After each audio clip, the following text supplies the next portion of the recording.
Where did you sleep last night? Is this the first time you've been homeless?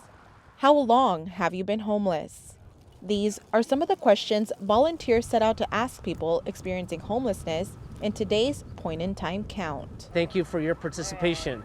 Okay, and for your participation, you get a $10 gift card. Jasmine Lee is one of the many people participating in the count. She's been homeless for about 5 years and says she feels forced to live in the encampment near the Escondido freeway. We have nowhere to go.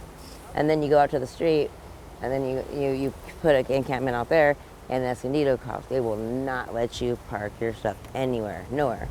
So it's like, well, where do you go? So you literally have to come back like to a zone like this. She's made this area her home for about 7 months. She says cleaning sweeps by Caltrans have made it more difficult to find housing. Lee says IDs and documents are often discarded during those sweeps. You're being pulled back 5 steps, and then it's just like you want to get a car and you want to do all these things, and it's just like you don't have your ID. You can't. It's back to back to back constant. But the biggest setback is the lack of shelter beds in North County for people like Lee. Greg Angel is the CEO of Interfaith Community Services, the only provider of low-barrier shelters for all genders in North County. We're in a riverbed area here, and so the recent storms created a lot of damage around here, and so there's actually more trash and more debris than there has been in the past.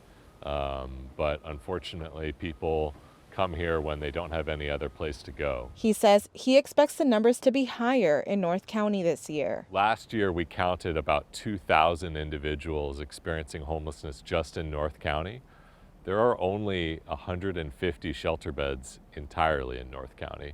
So the availability of shelter just doesn't match how many people are out here living in situations like this. He says this year's count is especially important because more funding for resources is needed. It shows the need for more investment from the federal government, from the state government, and from the local government. Interfaith is preparing to open a 36-bed family shelter in March. Oceanside's first homeless shelter is under construction and expected to open in June. Tania Thorne, KPBS News.